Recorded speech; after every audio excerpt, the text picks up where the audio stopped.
Connecticut's #1 local news. This is Channel 3 Eyewitness News. Good morning, everyone. Today is Tuesday, October 26th. Thanks so much for waking up with us. I'm Nicole Nalepa.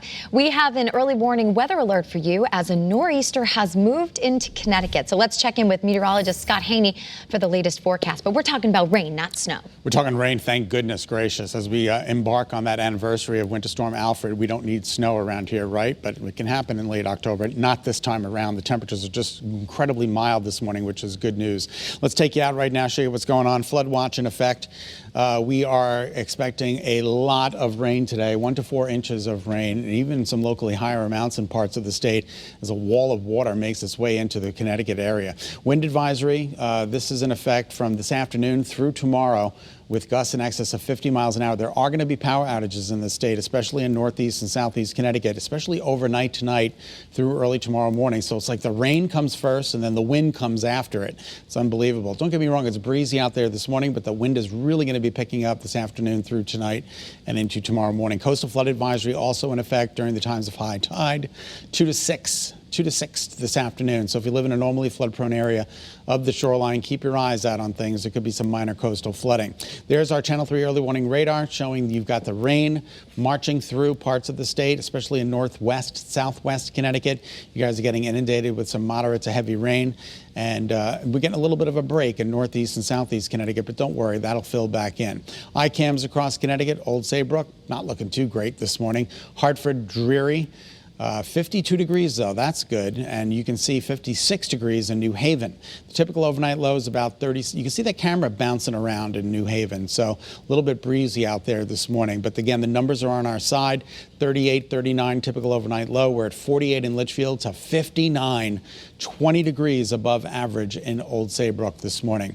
All right, so some more numbers for you. Look at Groton, 61. Amazing degrees, but that number is not going to go too far at all today. And we've got upper 40s in northwest Connecticut, so you need a jacket out there this morning. It's kind of a raw day today, a wet day, a windy day. You can see these are sustained winds right now, anywhere from 9 to 20 miles an hour. But it's not horrendous out there this morning. We've got a couple of gusts, 25 in Waterbury to 28 in Bridgeport, but not too bad. The winds pick up this afternoon through tonight, and overnight tonight it's going to be howling. Heavy rain right now in parts of the state, northwest, southwest Connecticut. Rain and wind during the day today, and then improvement during the day tomorrow. There's the satellite and radar. Let me widen out this shot. Look at all of that rain that is to the south. Even some lightning. I can see some bolts taking place in some of these clusters that are 2 hours south. All of that's going to be making its way into the state during the day today. And that is according to early warning futurecast tomorrow's weather today. Inundated by noon. It's pouring.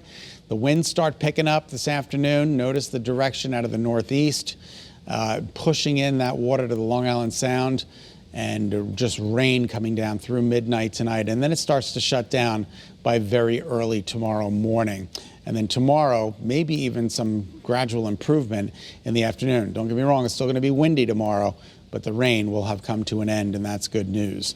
All right, here's the wider perspective. You can see the circulation of the storm, that counterclockwise flow, bringing all of that rain. Look at this. This is 10 o'clock tonight. It's still pouring in the state through very early tomorrow morning. So additional rainfall totals on top of what we've already received, 1, 2, 3 inches of rain, maybe 4 inches of rain, even locally higher amounts. And the winds are expected to gust.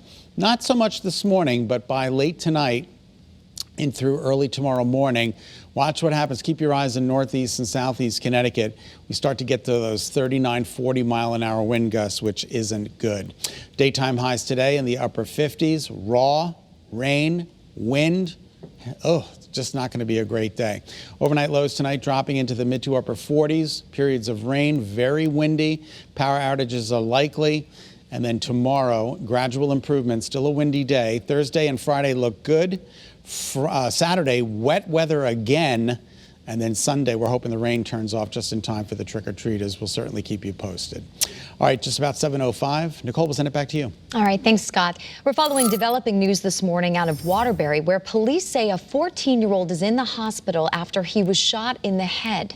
Police say they were contacted by St. Mary's Hospital after the teen was dropped off with a gunshot wound to the back of the head early yesterday.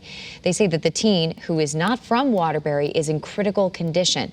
They also say that the shooting happened outside the city. So that teen was transferred to Connecticut Children's in Hartford, where he is this morning. We're told he's in critical condition at this time. Police are not saying where exactly that shooting happened.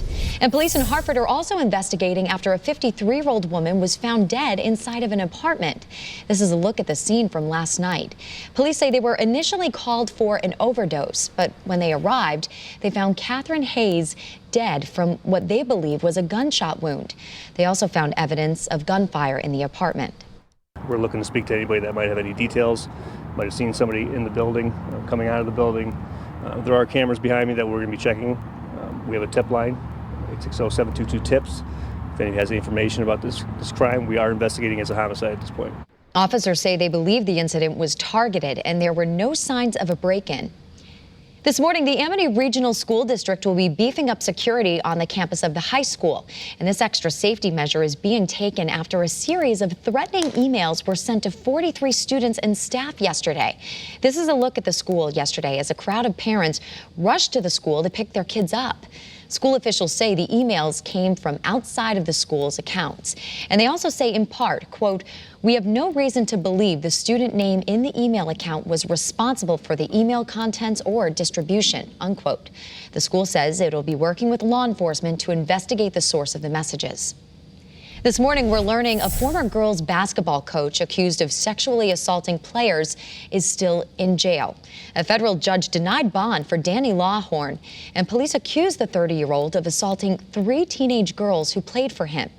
The federal judge who denied his release says he might reconsider if Lawhorn would agree to more strict supervision. The FBI is also asking any potential victims to reach out to them for help. Happening today in just a few hours, U.S. Senator Richard Blumenthal, along with the Senate Consumer Protection Subcommittee, will be putting more social media platforms in the hot seat. So here are 3 things this morning about this. Representatives from Snapchat, TikTok, and YouTube will testify at 10 a.m. at the hearing. Lawmakers will focus their questioning on how these platforms affect the health and safety of children who use them. The goal is to develop legislation to address these safety concerns, especially in light of the recent criticisms surrounding Facebook and Instagram. And the clock is ticking now for the governor to call a special election to fill the state legislature seat vacated by Michael DeMassa. DeMassa was arrested for stealing federal COVID relief funds from the city of West Haven. His resignation was submitted to the Secretary of State yesterday. DeMassa is accused of stealing hundreds of thousands of dollars and then gambling the money away. The governor now has 10 days to call for that special election, with the actual contest to occur 46 days later. Speaking of things related to voting and contests, if you want to vote ahead of Election Day, today is actually your last chance to register. So you can register online, in person at your registrar of voters office, or by mail, as long as the registration is postmarked by today's date. Connecticut also has Election Day registration, but state officials are encouraging people to sign up early to avoid long lines, which will, again, be November 2nd, Election Day. FDA advisors are set to vote today on an emergency use authorization for Pfizer's lower dose COVID-19 vaccine. The shot is designed for kids ages 5 to 11. And this comes as we learn more about another possible vaccine for young children. Moderna says its vaccine uses half of the adult dose and is safe and triggers a strong immune response in children ages 6 to 11. Thank you so much for tuning in to Eyewitness News on this Tuesday morning. Remember, we are continuing to follow that early morning weather alert. Keep that phone handy and keep those phones charged. We'll continue to keep you posted throughout the day on that. So stay safe, be healthy, and stay positive. We'll see you back. Thanks for watching Channel 3 Eyewitness News. Watch us live wherever you are, on our mobile, on our streaming news app. And you can also watch us on Roku, Apple TV, and Fire TV.